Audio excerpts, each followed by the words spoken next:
কোরআনে এলান করে দিয়েছেন, জানিয়ে দিয়েছেন যাদের জান আছে, যাদের জীবন আছে তাদেরকে মৃত্যুর চাক চাকতে হবে। কেউ বা আগে কেউ বা পরে। জোরে বলেন সুবহানাল্লাহ। ও বাবা, ওই মৃত্যুটা এমন একটা জিনিস যারে ওই কাউকে যেন বলে আসে না, জানিয়ে আসে না। আমরা সকলে যেন জানি গো, আমার নবীজি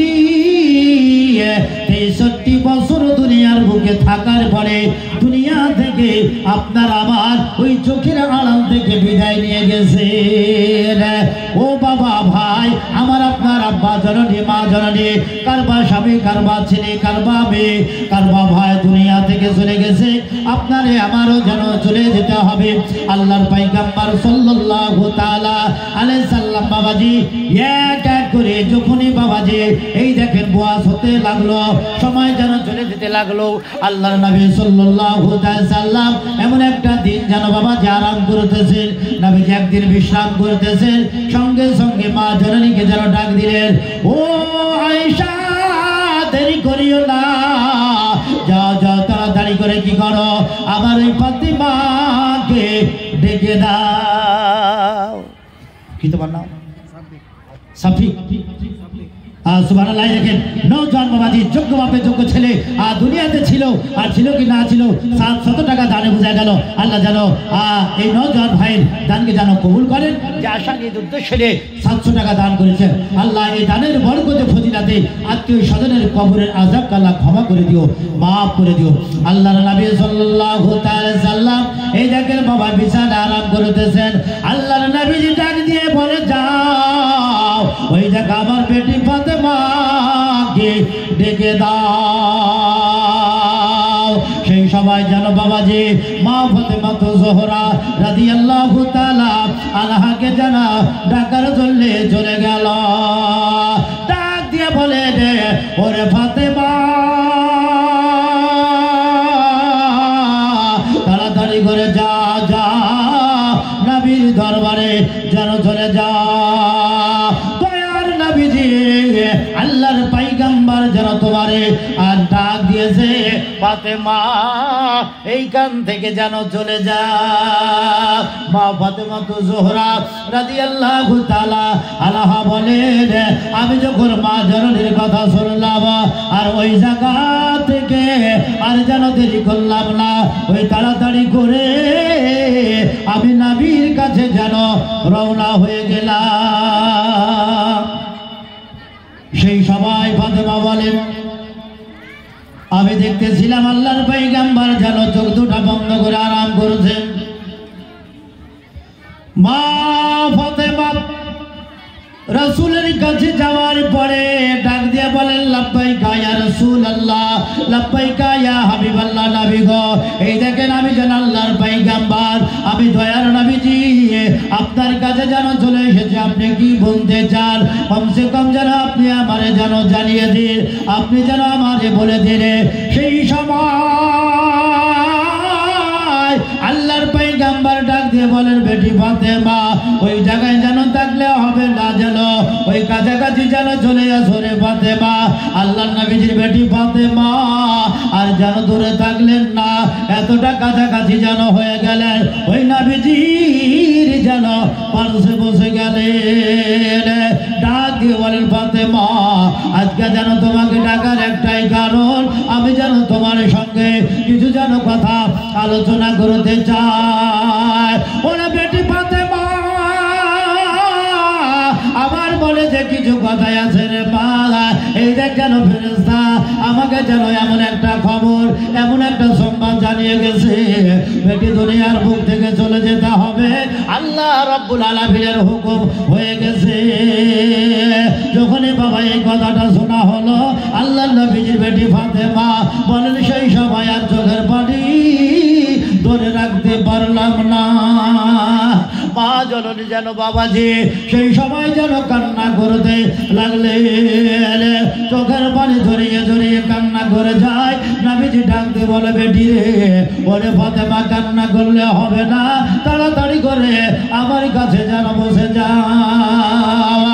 আল্লাহর পয়গম্বর যেন বাবা এই দেখেন সেই সময় উঠে বললেন, দয়ার নবী রহমতের ভান্ডার নবী কি করলেন বাবা, বেটি ফাতেমাকে সিনাতে লাগিয়ে ডাক দিয়ে বলেন, ওরে বেটি ফাতেমা, কান্না করিও না ফাতেমা, কান্না করিও না। এই দেখো আমি নবীজি তোমাকে যেন একটা একটা করে কথা জানাতে চাই। আল্লাহর পয়গম্বর সেই সময় ডাক দিয়ে বলেন, বেটি রে, এই দেখ সূরা ইজাজা নাজিল হয়ে গেছে রে মা, আমাকে দুনিয়ার বুক থেকে যেন চলে যেতে হবে। আল্লাহর হুকুম হয়ে গেছে, আমাকে দুনিয়া থেকে যেন বিদায় নিয়ে যেতে হবে। মা ফাতেমা সেই সময় ডাক দিয়ে বলেন, ইয়া রাসূলুল্লাহ, ইয়া হাবিবাল্লাহ, নবী গো, আপনি যদি দুনিয়ার বুক থেকে চলে যান, নবী গো, কারে যেন রাসূল বলে ডাকবো, কারে যেন নবী বলে ডাকবো, কারে যেন পয়গম্বর বলে ডাকবো? ও ভাই আল্লাহর হাবিব, ও নবীজি আপনি বলুন। আল্লাহর পয়গম্বর সাল্লাল্লাহু তাআলা আলাইহি সাল্লাম ডাক দিয়ে বলে, বেটি রে, আমার ইন্তিকালের 6 মাস পরে যেন তোমার ইন্তিকাল হয়ে যাবে। এই দেখেন যখনই বাবা এই কথাটা বলল, সেই সময় ফাতেমা জায়গা হাসি মুখে বন্ধ করে বাবা যে এই দেখেন বাবা সেই সময় কান্নাটা বন্ধ করে ফাতেমা যেন মুস্কুরাতে লাগলে, হালকা পরিমাণ যেন হাসি দিতে লাগলে। মা ফাতেমা হাসি দিচ্ছেন, নবী বলে, ফাতেমা হাসিও না, এই দেখো তোমার ইলমে গায়বের সংবাদদাতা নবী, দয়ার নবী তোমাকে জানিয়ে যায়। ও ফাতেমা ভালো করে শুনে নাও, আমি তোমাকে বলে দিচ্ছি রে বেটি, তোমার সঙ্গে আমার যেন 3 জায়গায় দেখা হবে। নবীর বেটি ফাতেমা সেই সময় ডাক দিয়ে বলে, নবী গো, আপনার ইন্তিকাল হয়ে যাবে নবীজি, আপনি দুনিয়ার বুক থেকে বিদায় নিয়ে চলে যাবেন। ইয়া রাসূলুল্লাহ, ইয়া হাবিবাল্লাহ, নবী গো, আমারও 6 মাস পরে ইন্তিকাল হবে, তবে হুজুর কোথায় কোথায় দেখা হবে, ওই জায়গাটার যদি আপনি আমাকে নামটা বলে দিন, সেই দিন খুঁজতে অসুবিধা হবে না। সুবহানাল্লাহ। একটা ছোট্ট বাচ্চা মেয়ে 100 টাকা দান করছে, আল্লাহ যেন তিনার দানকে কবুল করুন। নবীজি সেই সময় ডাক দিয়ে বলেন, ও ফাতেমা, তোমার সঙ্গে আমার 3টা জায়গায় দেখা হবে।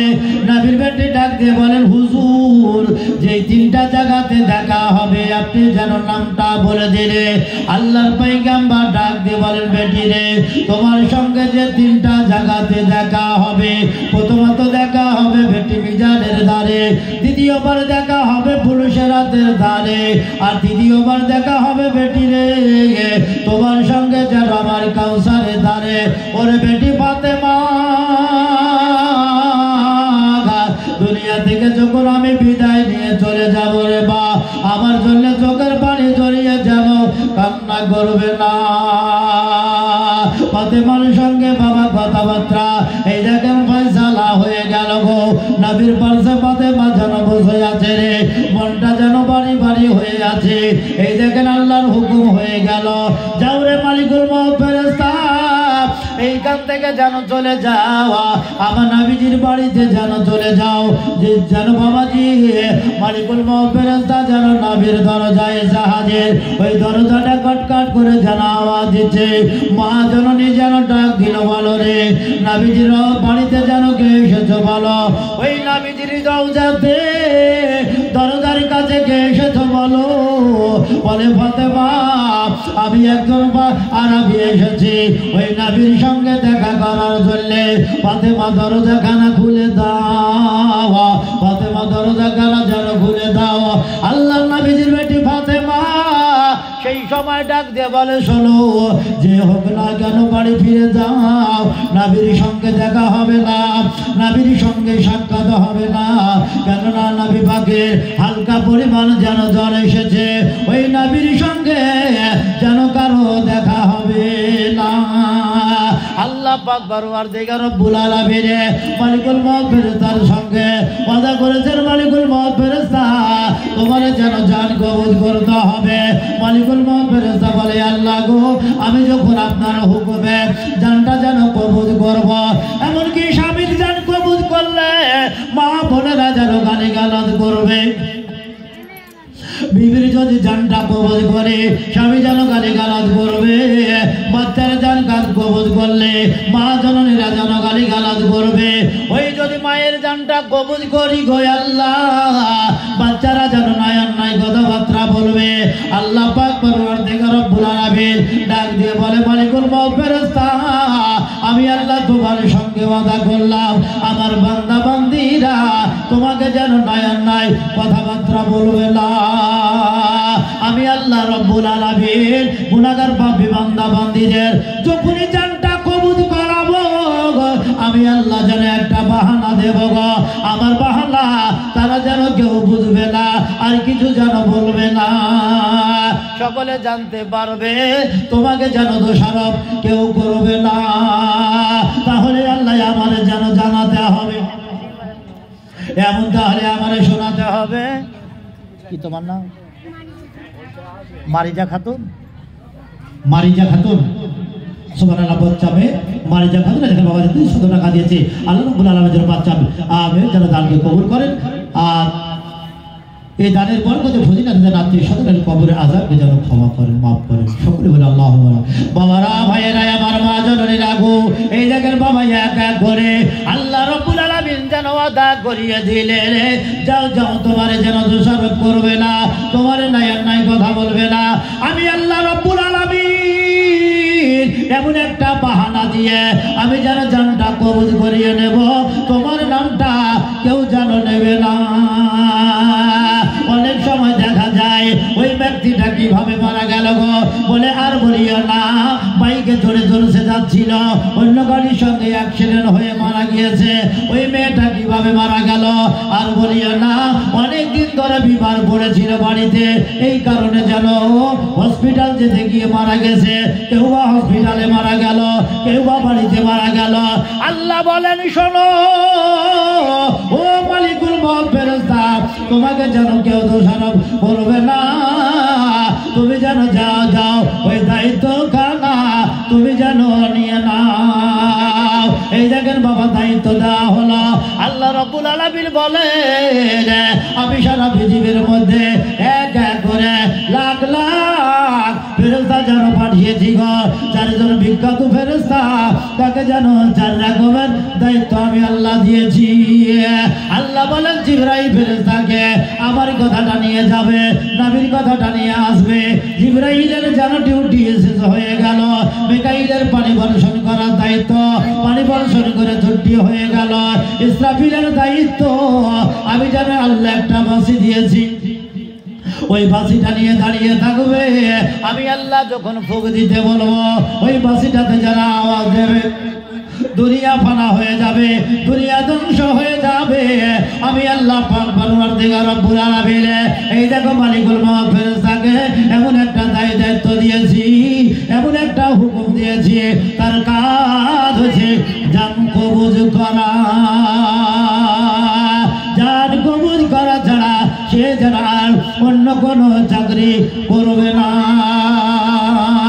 ও বাবারা ভাইয়েরা এই দেখেন আমার নবীজি দয়ার নবী রহমতের ভান্ডার নবী এক এক করে সব কথা যেন বলে দিলেন বেটি রে আমার ইন্তিকালের 6 মাস পরে তোমার যেন ইন্তিকাল হবে আর 3টা জায়গায় তোমার সঙ্গে যেন আমার দেখা হবে। ফেরেশতার কাছে চলে গেল, ফেরেশতাকে প্রথম দিন ফিরিয়ে দিল, আবার দ্বিতীয় দিন যেন আসলো, দ্বিতীয় দিনে ফিরিয়ে দেওয়া হলো, তৃতীয় দিন আবার আসলো গো। আল্লাহ রাব্বুল আলামিনের হুকুম অনুযায়ী মা ফাতেমা জোহরা রাদিয়াল্লাহু তাআলা আনহা ওই জায়গা থেকে আবার ছুটে চলে গেল। নবীর দরবারে কি এসেছে বলো? বাইরে থেকে আওয়াজ আসছে ফাতেমা 2 দিন যারা ফিরিয়ে দিয়েছো ঘুরিয়ে দিয়েছো আমি যেন সেই ফেরেশতা নবীর সঙ্গে দেখা করার জন্য, সাক্ষাৎ করার জন্য এসেছি, দরজাটা খুলে দাও। জোরে বলেন সুবহানাল্লাহ। মা ফাতেমা সেই সমাজে যখন বাবাজি কথাবার্তা বলল, এইবার কথাবার্তা বলার পরে নবীজির হুকুম হয়ে গেছে। এইবার নবী যেন ডাক দেয়, ফাতেমা, ও বেটি ফাতেমা, ছুটে আয় রে মা, আমার কাছে যেন ছুটে চলে আয়। এইবার যেন ফাতেমা বাবাজি কি করলো, তাড়াতাড়ি করে ওই দরজা থেকে নবীর কাছে যেন চলে গেল গো। ফাতেমা ডাক দিয়ে বলেন, ইয়া রাসূলুল্লাহ, ইয়া হাবিবাল্লাহ, নবী গো, দয়া করে বলুন আজকে যেন তৃতীয় দিন গো নবীজি, আপনি আমাকে ডাকেন নাই, আজকে তৃতীয় দিন কেন ডাকলেন বলেন? 2 দিন যেন আপনি আমাদেরকে ডাকেন নাই, আজকে কিসের জন্য ডাকলেন গো নবীজি বলো? আল্লাহ নবীজি ডাক দিয়ে বলে, বেটি রে, ওরা মা ফাতেমা ভালো করে শোনো, যার সঙ্গে 3 দিন ধরে কথাবার্তা বলছিস রে মা, তাকে কি তুমি দেখেছো বলো? বলো তার চেহারা নাকি দর্শন করেছ, বা তোমার চেহারা কিসে দর্শন করেছে বলো? সেই সময় ডাক দিয়ে বলেন, ইয়া রাসূলুল্লাহ, ইয়া হাবিবাল্লাহ, নবী গো, আমি যেন তার দেখি নাই, সে যেন আমাকে দেখতে পাই নাই। আল্লাহর নবীজি সেই সময় ডাক দিয়ে বলে, বেটি ফাতেমা, ও বেটি ফাতেমা, তার দেখিও না, খবরদার যেন তার দেখিও না, এবং তাকে যেন দেখতে দিও না। তবে বেটি রে, আজ যেন ফিরিয়ে দিতে হবে না, আজ যেন ঘুরিয়ে দিতে হবে না রে মা, তবে আমি একটা একটা করে তোমাকে যেন কথা বলে যাচ্ছি। ও বেটি ভালো করে শুনে লো, আমি যেন দুনিয়া থেকে চলে যাব, মা তুমি যেন চলে যাবে। ওরে বেটি ফাতেমা, তোমার যে 2টা বেটা আছে, ইমাম হাসান হোসাইন, এক এক করে বড় হবে রে মা। ইমাম হাসান হোসাইনকে কত না টাকা পয়সার লোভ লালসা দেবে বেটি রে, সেই সময় তোমার বেটাকে যেন বুঝাবে যেন টাকা পয়সার লোভ লালসা না করে। ওরে বেটি ফাতেমা, টাকা পয়সার লালসে যদি এইখান থেকে চলে যায়, আমার ধর্মের জন্য আর যেন কেউ থাকবে না রে মা। নবীর বেটি ফাতেমা বলে, নবী গো, আপনি খবরদার এই কথা বলিয়েন না, আমি জানি গো নবীজি, আমার বেটা কোনো দিকে যাবে না। হুজুর আপনি কি বলতে চান বলুন? বলে, বেটি রে, তোর বেটাকে যেন বুঝিয়ে দিবি রে মা। ওরে বেটি ফাতেমা, এক এক করে তোরে যেন শোনাতে চাই, তোর বেটারা বড় হয়ে যাবে, তোর এমন একটা জানের টুকরা সন্তান ইমাম হোসাইন ওই 10ই মুহররম কারবালার ময়দানে যেন শহীদ হবে রে মা। পবিত্র কলেমার জন্য ওর বেটি ফাতেমা, সাচ্চা দিনের জন্য রে ফাতেমা। এই দেখেন বাবা, এক এক করে ফাতেমাকে যেন পাঠিয়ে দেওয়া হলো। এইবার ফাতেমা নবীজির কাছ থেকে এই দেখেন বাবাজি ছুটে চলে যাচ্ছে, দরজার কাছে চলে যাওয়া হলো।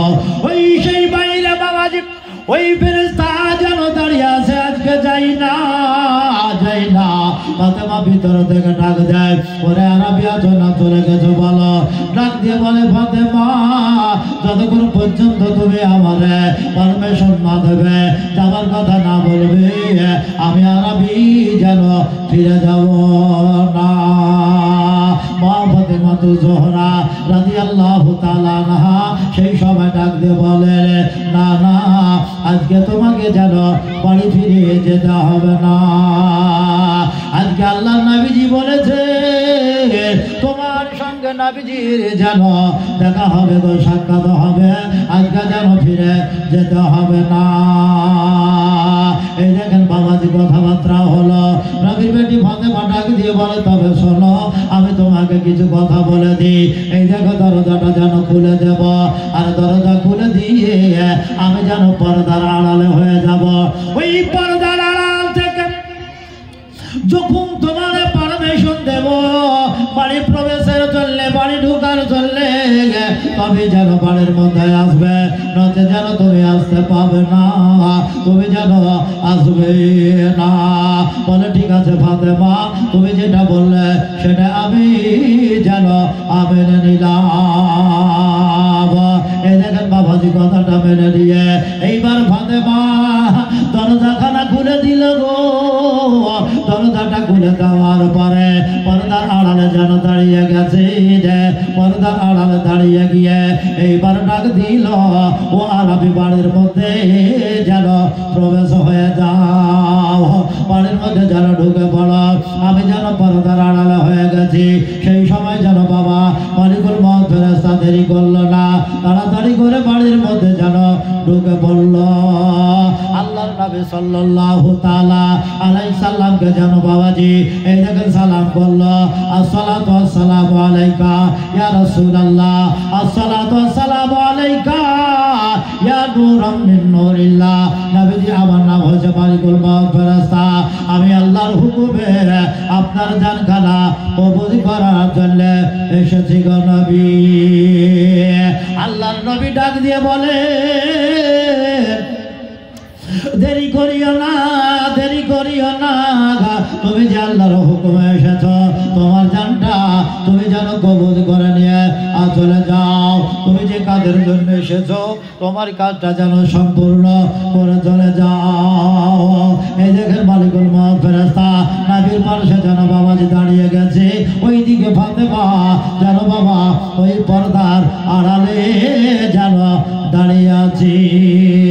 আর আজ মোর মন চল চল রে ভাই, ঝরে দুটি আখি বুঝালে মন বুঝিস না তুই, কোন জঙ্গলের পাখি রে, আজ মোর মন চল চল রে, আজ মোর মন চল চল রে ভাই। আর ঘরে দুটি আখি বুঝালে মন বুঝিস না তুই, কোন জঙ্গলে রে পাখি রে, আজ মোর মন চল চল রে। আর কাঁচা বাঁশের কাঠ পালঙ্ক, শুকনো পাটের দড়ি, ওগো কাঁচা বাঁশের কাঠ পালঙ্ক, শুকনো পাটের দড়ি, আত্মীয় সকল মিলে রেখে আসবে আপন বাড়ি রে।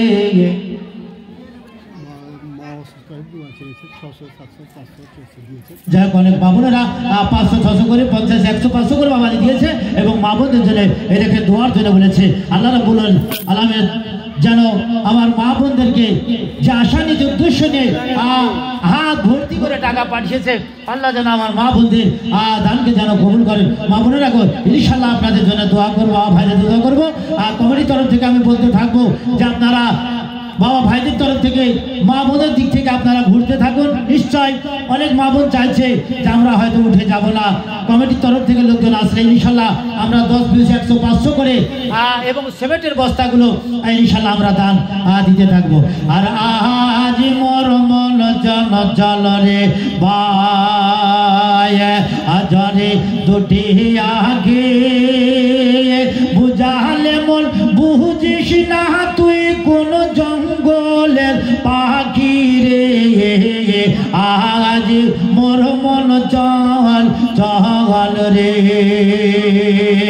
আর কাঁচা বাঁশের কাঠ পালঙ্ক, ও গো কাঁচা বাঁশ